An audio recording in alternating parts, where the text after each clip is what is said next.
Scarlett's sneakers squeaked against the worn wooden floor as she pushed open the heavy door of the old Riverside Dance Academy. The building had been abandoned for 2 years, but somehow the electricity still worked, probably an oversight by the city. She didn't question her luck. She just needed a place to practice where the neighbors wouldn't complain about the noise. Her day had started at 5 a.m. with her shift at the diner, followed by 4 hours cleaning office buildings downtown. By evening, her body ached, but her soul craved movement. Dance was the only thing that made sense anymore, the only thing that felt like home since she'd lost everything. The studio was a ghost of its former glory. Mirrors hung cracked on the walls, and dust motes danced in the fading sunlight that streamed through broken windows. But the floor was still good, still smooth enough for her purposes. She'd been coming here for 3 weeks now, always careful to check that she was alone, always leaving before full darkness fell. She set her phone on the windowsill and pressed play. The haunting melody of a contemporary piece filled the empty space, and Scarlett closed her eyes, letting the music wash over her. When she began to move, the world outside ceased to exist. Her body remembered every lesson from her childhood, every correction from teachers who'd seen her potential. She'd been good once, really good. Scholarship to Juilliard good, but life had other plans. Her mother's cancer diagnosis had come during her sophomore year, and Scarlett had dropped out to care for her. The medical bills had eaten through their savings like acid, and when her mother died 2 years later, her father couldn't handle the grief. He'd left one morning with nothing but a note saying he was sorry. At 26, Scarlett was alone in a city that chewed up dreamers and spit them out. But here in this forgotten space, she could still fly. 3 blocks away, Luciano de Santis sat in the back of his black Escalade, reviewing reports from his lieutenants. The numbers were good, their shipping operations were expanding, and the new alliance with the Colombians was proving profitable. At 32, he controlled the most powerful crime family on the East Coast, a position he'd inherited at 25, when his father was gunned down by rivals. Luca had spent 7 years building an empire of respect and fear. He owned judges and politicians, controlled the docks and half the construction in the city. His word was law in 12 neighborhoods, and his name was whispered with reverence and terror in equal measure. But tonight something felt different, restless, empty. "Boss, we should head back," his driver Tony suggested. "The meeting with the Colombians is in an hour." Luca nodded absently, but as they drove past the old dance academy, something caught his eye. Light spilled from the second-floor windows, and for a split second, he saw a figure moving with impossible grace. "Stop the car!" Tony's eyebrows shot up. "Boss, I said stop." The Escalade pulled to the curb and Luca stepped out, his Italian leather shoes silent on the cracked sidewalk. He'd walked these streets as a boy, knew every building, every alley. The dance academy had been closed since the owner couldn't pay his protection fees to the Torino family, Luca's rivals who controlled this particular block. He shouldn't be here. This was enemy territory, and walking alone was dangerous even for him. But something pulled him forward, up the rusted fire escape, toward the music that seemed to call to his very soul. Through the broken window, he saw her. Scarlett moved like she was born from the music itself, every gesture fluid and purposeful. Her red hair flew around her shoulders as she spun, and when she leaped, she seemed to defy gravity. Luca had seen the most expensive ballets at Lincoln Center, had dated socialites who'd trained at prestigious academies, but nothing had prepared him for this raw, honest beauty. She wore simple black leggings and a tank top that had seen better days, but she moved like a queen. Her face was flushed with exertion and joy, completely lost in her art.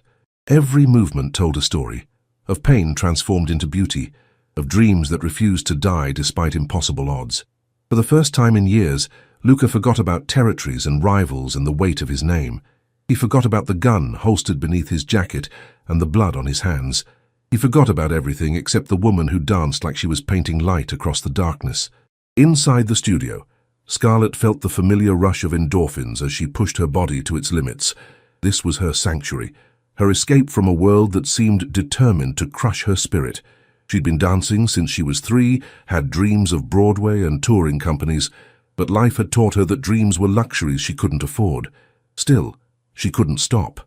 Dance was in her blood, in her bones, in the very rhythm of her heartbeat. Even if no one ever saw her perform again, even if she spent the rest of her life serving coffee and cleaning offices, she would always have this These stolen moments when she could be exactly who she was meant to be. As the song reached its crescendo, she executed a series of turns that would have made her old instructors weep with pride. Her body moved with muscle memory and pure instinct, every line perfect, every transition seamless. She didn't see the shadow in the window, didn't feel the intense gaze that followed her every movement. The music ended, and Scarlett collapsed to the floor, breathing hard, but smiling. For 20 minutes, she'd been exactly who she was meant to be. For 20 minutes, she'd been free. Outside, Luca stood transfixed. He'd built his life on control, on calculated moves and strategic thinking. Every decision was weighed against profit and power, every relationship measured by its usefulness to the family. But watching this unknown woman dance had shattered something inside him, had awakened a hunger he didn't understand. She was beautiful, yes, but it was more than that. There was something pure about her movement, something untouched by the corruption that surrounded him daily. She danced like she still believed in magic, like she still had hope despite whatever circumstances had brought her to this abandoned building. His phone buzzed. A text from his underboss. "Where are you? Colombians are here." Reality crashed back. Luca was the head of a crime family with responsibilities and enemies, and a reputation to maintain. She was, what? A dancer practicing in an abandoned building in rival territory. Their worlds couldn't be more different. But as he climbed back down the fire escape, Luca knew he'd be back. He had to know who she was, had to understand what it was about her that had reached into his chest and grabbed his heart with both hands. Inside the studio, Scarlett gathered her things, unaware that her life had just changed forever. She carefully locked the door behind her. The lock was broken, but she went through the motions anyway. Tomorrow, she'd return to her 3 jobs and her tiny apartment with the broken heater. But tonight, she'd danced like the star she'd always dreamed of being. As she walked to the bus stop, she whispered a small prayer of gratitude for this hidden sanctuary. She had no idea that the most dangerous man in the city had just become her most devoted audience, or that her simple act of dancing had set in motion events that would transform both their lives forever. The city lights blurred past the bus window as Scarlett headed home, her body tired, but her spirit soaring. In a few days, she'd return to the studio, and her mysterious watcher would be waiting in the shadows, drawn back by a beauty he couldn't resist and a purity he'd forgotten existed. Neither of them knew it yet, but their story had already begun. For 3 weeks, Luca found excuses to drive past the dance academy. He learned her schedule, Tuesdays, Thursdays, and Sundays at sunset. He told himself he was just curious, that it was a momentary fascination that would fade. But each time he watched her dance, the pull grew stronger. His men began to notice his distraction. During meetings, his mind would wander to red hair catching sunlight and graceful arms painting stories in the air. He found himself checking his watch, calculating how long until her next practice session. It was madness, and he knew it, but he couldn't stop. Scarlett had no idea she was being watched. The studio had become her lifeline as her world continued to crumble. The diner had cut her hours due to slow business, and her landlord was threatening eviction if she couldn't come up with next month's rent. Her savings account had exactly $47, and her credit cards were maxed out. But for those precious hours each week, she could forget everything and just be. She'd started bringing different music, experimenting with styles she'd never had the courage to try before. Contemporary, jazz, even some hip-hop fusion that made her feel young and free. The abandoned studio had become her laboratory, her safe space to explore and grow without judgment. On a rainy Thursday evening, everything changed. Scarlett arrived at the studio to find the door slightly ajar. Her heart sank. Had someone broken in? Had her sanctuary been discovered? She pushed the door open cautiously and froze. A man stood with his back to her, looking out the rain-streaked windows. He was tall and broad-shouldered, wearing an expensive charcoal suit that probably cost more than she made in 6 months. His dark hair was perfectly styled, and even from behind, he radiated an authority that made her stomach flutter with nerves. "I'm sorry," she said, her voice barely above a whisper. "I didn't know anyone was here. I'll leave." Luca turned slowly, and Scarlett's breath caught. He was devastatingly handsome, sharp cheekbones, intense dark eyes, and a mouth that looked like it rarely smiled, but it was the way he looked at her that made her pulse race, like she was the most fascinating thing he'd ever seen. "Don't leave," he said, his voice low and accented with just a hint of Italian. "This is your space." "I don't understand." Scarlett clutched her dance bag tighter. "Do you own this building?" Luca stepped closer and she caught the scent of expensive cologne mixed with something dangerous, something that made her instincts scream both warning and attraction. "Not exactly, but I've been watching you dance." The words should have terrified her. A strange man admitting to watching her should have sent her running, but something in his eyes, a vulnerability that seemed at odds with his commanding presence, kept her frozen in place. "That's—" she started, then stopped. "How long?" 3 weeks. His honesty was brutal and somehow reassuring. "You're extraordinary." Scarlett felt heat rise in her cheeks. "I'm just practicing. I'm not even that good anymore. I haven't had proper training in years." "You're wrong." Luca moved closer, and she could see the intensity in his dark eyes. "I've seen the best dancers in the world. None of them move like you do." "Who are you?" The question slipped out before she could stop it. For a moment, Luca hesitated. In his world, names had power, and his name in particular carried weight that could crush or elevate. But looking at this woman, this beautiful, talented woman who danced like an angel in an abandoned building, he wanted to be just a man. "Luca," he said finally, "and you're Scarlett." Her eyes widened. "How do you know my name?" Before he could answer, the sound of screeching tires and shouting voices erupted from the street below. Luca's entire demeanor changed in an instant. The gentle man who'd been admiring her art vanished, replaced by someone cold and lethal. "Get away from the windows," he ordered, his voice sharp with command. "What's happening?" Scarlett's voice shook as she heard what sounded like gunshots. Luca was already moving, pulling out a phone and speaking in rapid Italian. She caught fragments: territorio, Torino, adesso, but the meaning was lost on her. His transformation was complete and terrifying. This was not a man who watched dance recitals and donated to charity. This was someone dangerous. More shots rang out, closer this time. Luca grabbed her arm, his touch firm but not painful. Even in crisis mode, he was careful with her. "We need to leave. Now." "I don't understand what's happening," Scarlett protested, but she let him guide her toward the back exit. Her mind was reeling, trying to process the sudden shift from intimate conversation to what sounded like a war zone. "The Torino family controls this block," Luca explained tersely as they moved. "They don't like trespassers." "The Torino family?" Scarlett's blood ran cold. Even she knew that name. It was whispered in the neighborhood, associated with violence and fear. "Are you—" "Not now." Luca cut her off. "Questions later. Safety first." They reached the back door and Luca peered out carefully before motioning for her to follow. His black Escalade was parked in the alley, engine running.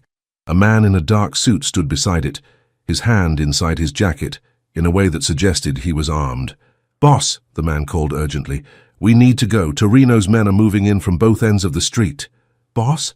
Scarlett's mind reeled as pieces began falling into place.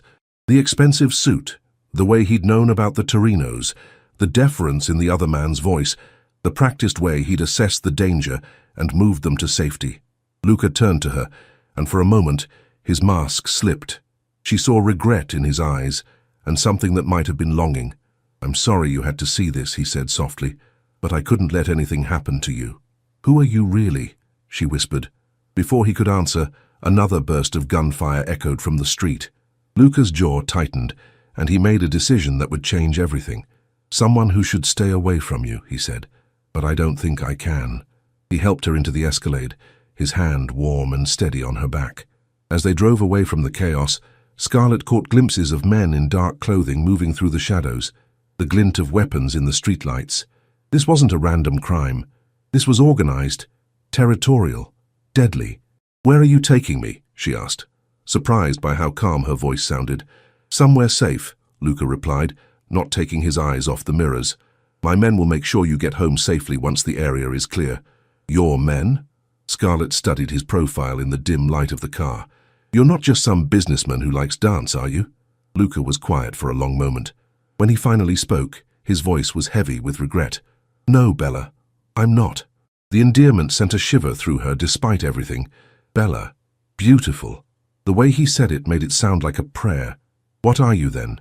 Luca met her eyes in the rearview mirror, and she saw the exact moment he decided to tell her the truth. "I'm Luciano DeSantis.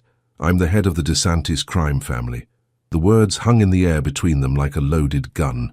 Scarlett felt the world tilt sideways as everything clicked into place. The expensive clothes, the deference from his men, the way he'd known about territorial disputes, the practiced efficiency with which he'd handled the crisis. "You're in the Mafia," she said, her voice barely a whisper. Yes, his honesty was brutal, and somehow made it worse. Scarlett stared out the window at the city passing by, trying to process what she'd just learned. The man who'd watched her dance with such reverence, who'd spoken to her with such gentleness, was a criminal, a dangerous one, judging by the fear in his driver's voice and the military precision of their escape. "I need to go home," she said finally. "Of course." Luca's voice was carefully neutral. "Tony will take you wherever you need to go." But as they drove through the night, Scarlett couldn't shake the memory of how he'd looked at her in the studio, like she was something precious, something worth protecting. Whatever Luciano DeSantis was, whatever he'd done, he'd just risked his life to keep her safe. And that terrified her more than any gunfight ever could. Luca's penthouse overlooked the city like a kingdom, all floor-to-ceiling windows and modern luxury that screamed power and money. Scarlett stood in the center of the living room 3 days later, still wearing her waitress uniform from the diner, feeling completely out of place among the Italian marble and priceless art. She hadn't planned to come here. After that night at the studio, she'd tried to go back to her normal life, tried to forget about dark eyes and gentle hands and the way he'd said her name like it was sacred. But the Torino incident had made the news. 3 dead, several wounded, and the Dance Academy building had been burned to the ground in retaliation. Her sanctuary was gone, and with it, the only place she'd felt truly alive in years. "You came," Luca said from behind her, and she turned to find him standing in the doorway. He looked different in his own space, younger somehow, more vulnerable. He'd traded his suit for dark jeans and a white button-down with the sleeves rolled up, revealing strong forearms, marked with what looked like scars. "I didn't know where else to go," Scarlett admitted. "The studio." "I know. I'm sorry." The pain in his voice was genuine. "This is my fault." "Is it?" She studied his face, looking for deception and finding only regret. Or would it have happened anyway? Luca moved closer, careful not to crowd her. "The Torinos have been pushing into our territory for months. That night was inevitable, but you being there, me being there," he ran a hand through his hair. "That was my choice, and it put you in danger." Scarlett sank onto the leather couch, suddenly exhausted. "I keep thinking about what you said about being someone who should stay away from me. I meant it. Then why did you give me your address?" She pulled the business card from her pocket, heavy stock, expensive printing, with only his name and a phone number. Luca's smile was sad and self-aware. "Because I'm selfish. Because watching you dance was the first time in 7 years that I remembered what beauty looked like, what peace felt like." "Tell me about those 7 years," Scarlett said softly. "Tell me who you really are." Luca poured himself a glass of whiskey with steady hands, then sat across from her. In the soft lighting of his home, she could see the weight he carried, the exhaustion that went bone deep. "My father was Antonio DeSantis," he began. "He built this family from nothing, turned us from street thugs into a legitimate power. He had rules: no drugs, no human trafficking, no unnecessary violence. He believed in honor, in protecting our neighborhood, in taking care of our own. What happened to him? The Torinos happened." Luca's voice hardened. "They wanted our shipping contracts, our political connections. When my father refused to share, they decided to take everything instead. They gunned him down outside his favorite restaurant on my 25th birthday." Scarlett felt her heart clench at the pain in his voice. "I'm sorry. I had a choice that night," Luca continued. "I could walk away, let the family dissolve, try to build a normal life. Or I could take my father's place and make sure his killers paid for what they'd done. What did you choose?" Luca met her eyes, and she saw the cost of that choice written in every line of his face. "I chose revenge. I chose power. I chose to become someone I never wanted to be." "Who did you want to be?" A ghost of a smile crossed his features. "An architect. I had a full scholarship to Columbia, plans to design buildings that would make the city more beautiful. I wanted to create instead of destroy." Scarlett tried to imagine him as a young man with dreams and blueprints, before violence and responsibility had carved away his innocence. "Do you ever regret it?" "Every day. The admission was barely a whisper. But regret doesn't bring back the dead or undo the choices I've made. They sat in silence for a moment, the weight of his confession settling between them. Scarlett knew she should leave, should walk away from this dangerous man and his complicated world. But looking at him, really looking at him, she saw something that called to her heart. The night my mother died, she found herself saying, I danced for 12 hours straight, until my feet bled and I collapsed from exhaustion. It was the only way I could survive the pain. Luca's eyes softened. How old were you? 19. Cancer took her in 6 months. Scarlett wrapped her arms around herself, remembering. My father left the next week, said he couldn't handle the memories, couldn't look at me without seeing her. That must have been devastating. I've been surviving ever since, she continued. 3 jobs, a tiny apartment, dancing in abandoned buildings because I can't afford studio time. But when I dance, I'm not just surviving anymore. I'm living. Luca leaned forward, his elbows on his knees. You make me want to live instead of just survive. The confession hung between them, dangerous and beautiful. Scarlett felt something shift in her chest, a recognition that went deeper than attraction or sympathy. This man understood loss, understood the weight of impossible choices. This is insane, she whispered. Yes, Luca agreed. Completely insane. You're dangerous. Extremely. I should run. You should.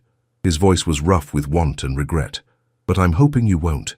Scarlett looked into his eyes and saw her own longing reflected back at her. This man, this beautiful, dangerous man, saw something in her that no one else ever had. He watched her dance like she was magic, spoke to her like she mattered, like she was worth protecting. If I stay, she said quietly, what happens to me? I protect you, Luca said without hesitation, with my life, if necessary. And if I leave, pain flashed across his features. Then I make sure you're safe, and I try to forget the most beautiful thing I've ever seen. Scarlett's heart hammered against her ribs as she made her choice. She stood up, and for a moment, Luca looked like he was bracing for her to walk away. Instead, she moved closer, close enough to feel the heat radiating from his body. I don't want you to forget, she whispered. Luca's control finally snapped. He stood and cupped her face in his hands, his thumbs brushing across her cheekbones with infinite gentleness.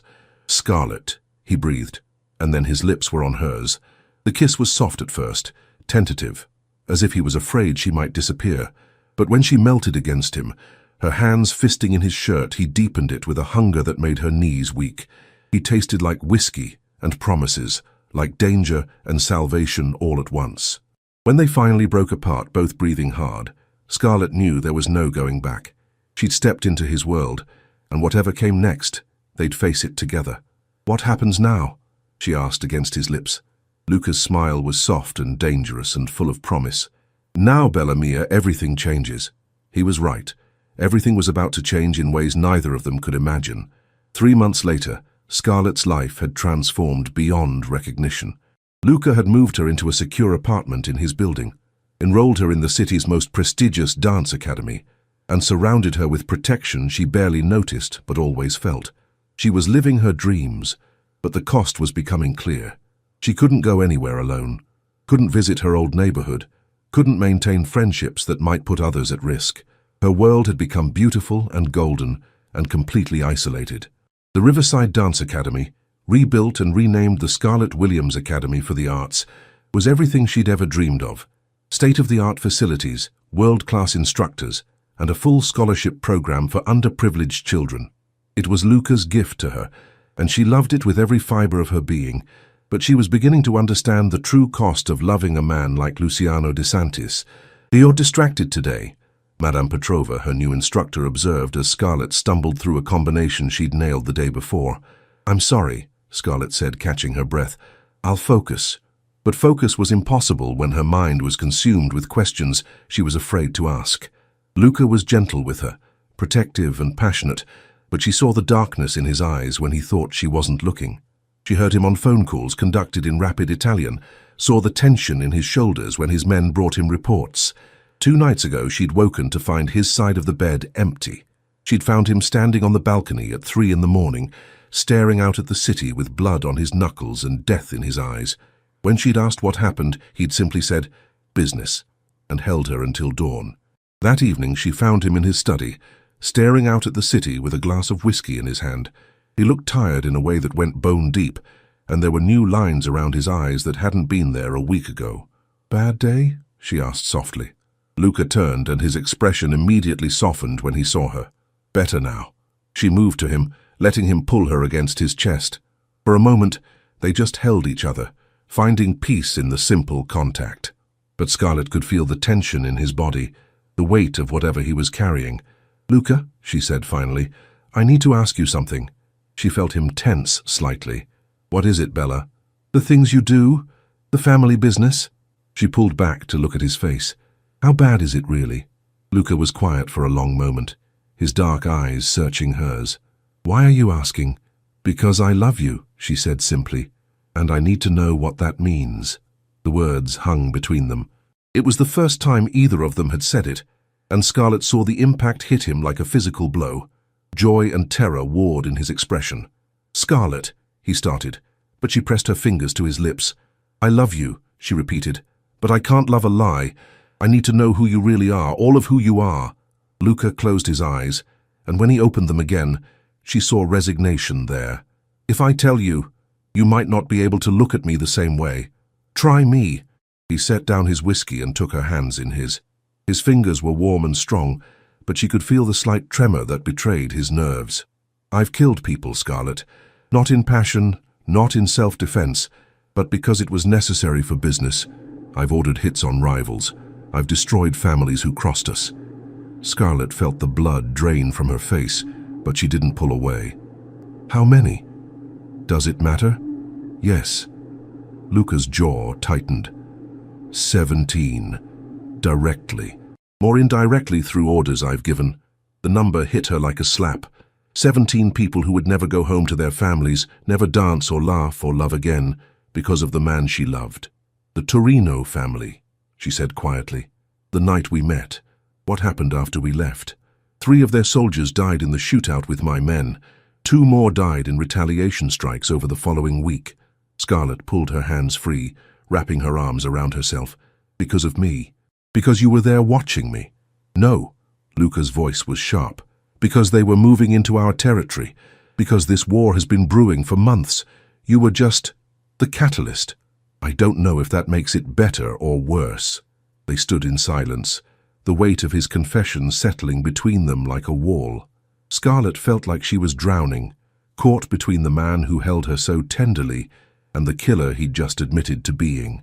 "There's more," Luca said quietly. Scarlett's heart sank. "What?" "The dance academy where I first saw you.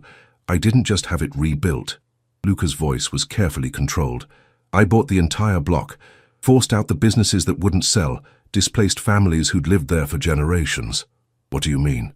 "I mean I destroyed a community to build you a dream." The self-loathing in his voice was palpable. "The grocery store where Mrs. Chen had worked for 30 years. The barber shop that had been in the Rodriguez family for 3 generations. The apartment building where 12 families raised their children. All gone, because I wanted to give you something beautiful." Scarlett stared at him, torn between gratitude and horror. "You displaced 12 families for me? I gave them compensation, more than their places were worth. But yes, I forced them out. With blood money." The words came out harsher than she'd intended, but she couldn't take them back. Luca flinched as if she'd struck him. "Yes," he said simply, "with blood money." Scarlett turned away, her mind reeling. Everything beautiful in her new life, the apartment, the lessons, the academy, the security, all of it was built on violence and displacement. How could she accept gifts paid for with other people's lives and homes? "I need time to think," she said without turning around. "Scarlett, please. I said I need time." The sharpness in her voice surprised them both. Luca went very still behind her, and she could feel the dangerous energy that always lurked beneath his surface. "Of course," he said quietly. "Take all the time you need." But as Scarlett walked toward the door, she heard him add, almost too softly to catch, "Just remember that loving someone doesn't mean loving everything they've done. It means loving who they're trying to become." She paused at the threshold, her hand on the doorknob. "And who are you trying to become, Luca?" When she turned back, his eyes were full of pain and hope and desperate love. "Someone worthy of you," he said. Scarlett felt her heart crack open. This man, this beautiful, dangerous, broken man, was trying to build something good from the ashes of his choices. But was love enough to bridge the gap between their worlds? Was love enough to wash the blood from his hands and the displacement from her dreams? As she left him standing alone in his study, she realized that the hardest part wasn't learning to love a killer. It was learning to love herself for doing it, and figuring out if she could live with the cost of that love. The answer to that question would determine everything. For 2 weeks, Scarlett stayed in the guest room of Luca's penthouse, close enough to feel his presence, but far enough to think clearly. He respected her space, never pushing, never demanding answers she wasn't ready to give. But she could see the toll it was taking on him, the way his shoulders sagged when he thought she wasn't looking, the way he stood on the balcony late at night, staring out at the city like he was searching for absolution in the lights. During the day, she threw herself into teaching at the academy. The children were her salvation, their pure joy in movement, their uncomplicated dreams, their ability to find beauty in the simplest combinations. When 8-year-old Emma mastered a difficult turn sequence, when teenage Marcus finally found his confidence in a contemporary piece, when the entire junior class performed their recital with tears of pride in their eyes, Scarlett remembered why she'd fallen in love with dance in the first place. But at night, alone in the guest room, she wrestled with impossible questions. How many families had been displaced for her dream? How many children had lost their homes so she could have her academy? The weight of it pressed down on her chest until she could barely breathe. On a Thursday evening, she found herself in the academy's main studio after hours, moving through a routine she'd choreographed to work through her emotions. The music was melancholy, full of questions without answers, and her body translated the turmoil in her heart into movement. She didn't hear the door open, didn't notice she had an audience until she finished the piece and found Luca standing in the doorway. He looked haggard, older than his 32 years, but his eyes held the same reverence they'd always had when he watched her dance.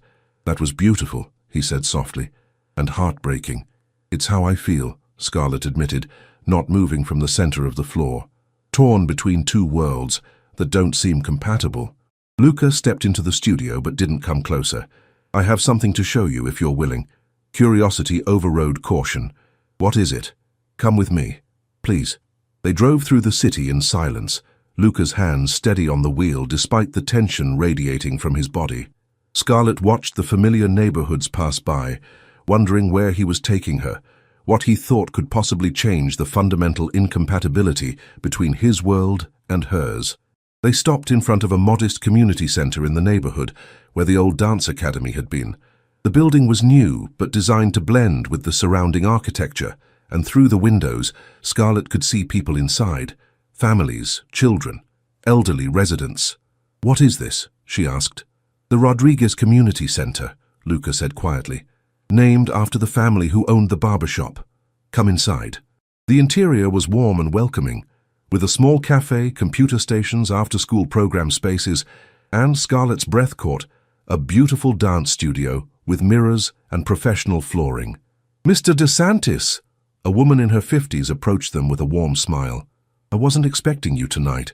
"Maria, this is Scarlett Williams." Scarlett, Maria Rodriguez. Her family owned the barbershop that was displaced. Scarlett felt her cheeks burn with shame, but Maria's smile never wavered.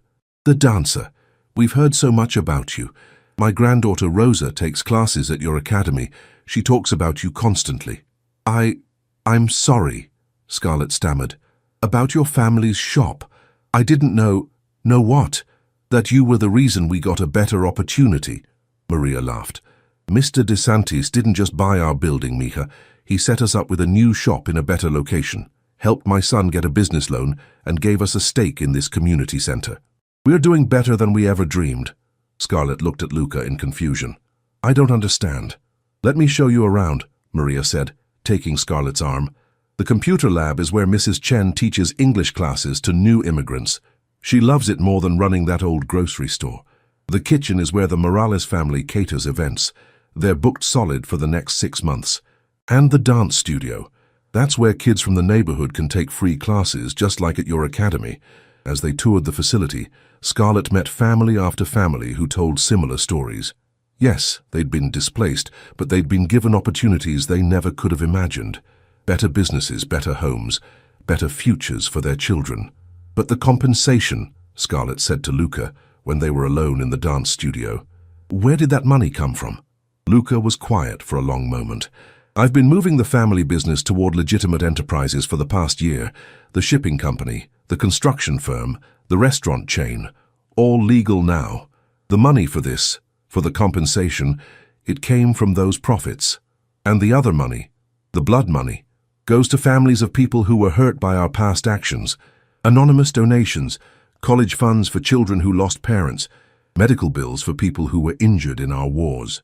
Luca's voice was steady, but she could hear the pain underneath. It doesn't bring anyone back, doesn't undo the damage, but it's something. Scarlett sank onto the floor of the studio, overwhelmed. You're trying to make amends. I'm trying to become the man you see when you look at me, Luca said, sitting beside her but not touching. The man who deserves your love instead of just craving it. How long have you been planning this? Since the night I first watched you dance. You made me remember what it felt like to want to create instead of destroy.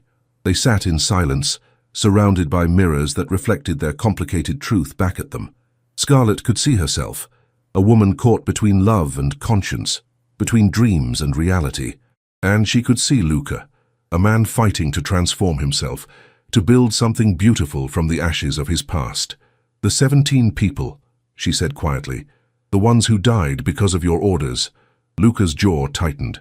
I can't bring them back. I can't undo those choices, but I can make sure no one else dies because of me. How? By getting out, completely.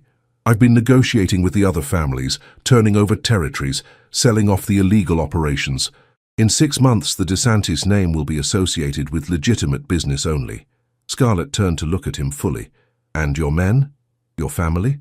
The ones who want to go legitimate will have jobs in the new companies. The ones who don't, they'll find other families to join. Luca's voice was heavy with the weight of those decisions. Some of them have been with us for decades. Leaving them behind is one of the hardest things I've ever done. But you're doing it anyway. For you. For us.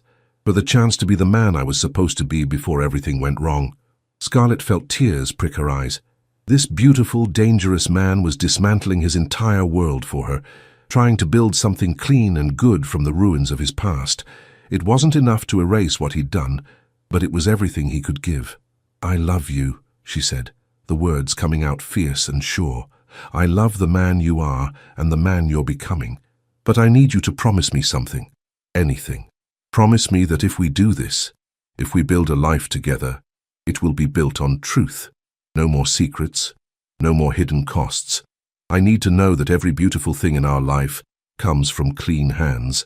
Luca reached for her then, cupping her face with infinite gentleness. I promise you, Bella Mia, everything we build from now on will be clean. Everything we create will be honest. I swear it on my father's grave. When he kissed her, it tasted like redemption and new beginnings, like a future they could build together without the weight of blood money or displaced families. It wasn't perfect. They would always carry the scars of their pasts. But it was real. It was honest. It was theirs. As they held each other in the dance studio of the community center, surrounded by the evidence of Luca's transformation, Scarlett knew she'd made her choice. Love wasn't about finding someone perfect. It was about finding someone worth growing with, worth fighting for, worth becoming better for.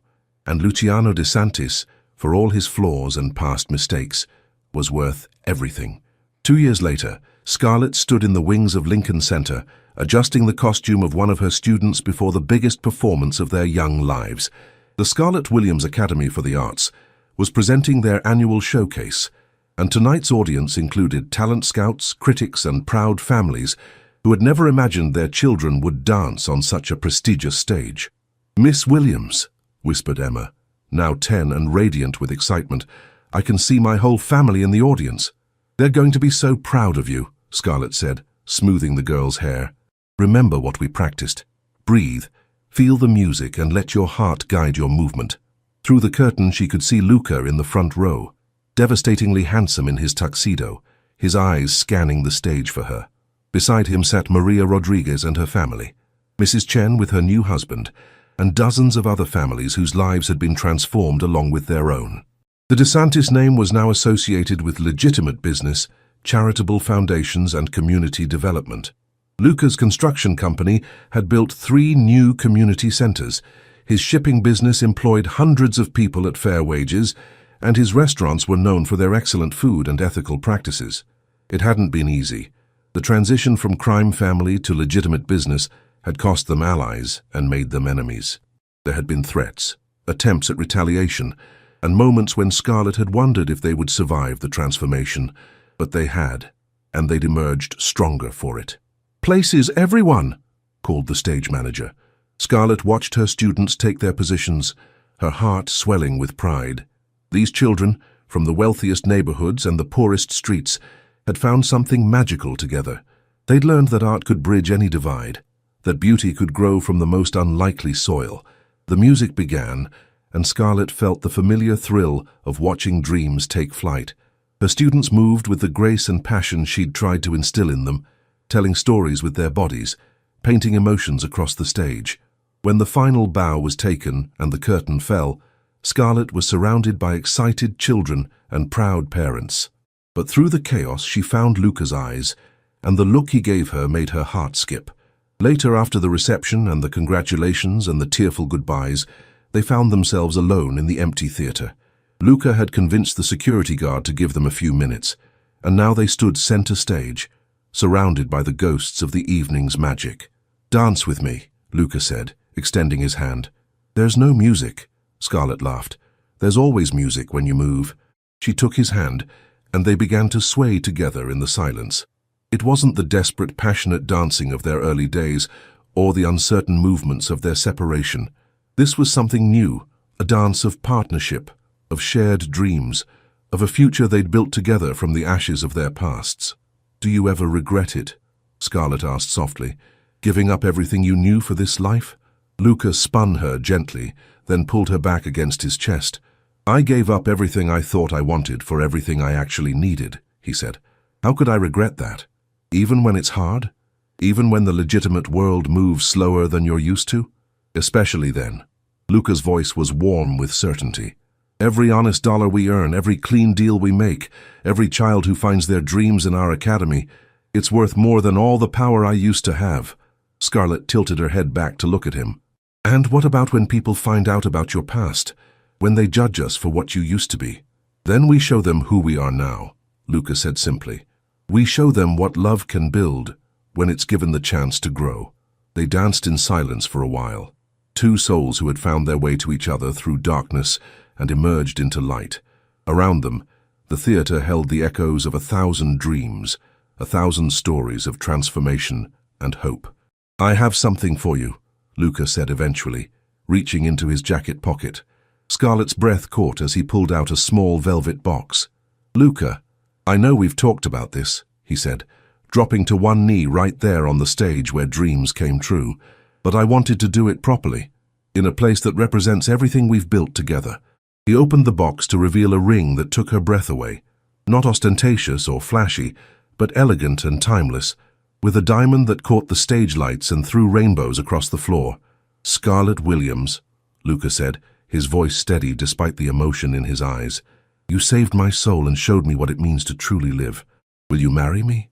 Will you help me spend the rest of my life proving that love can transform anything?"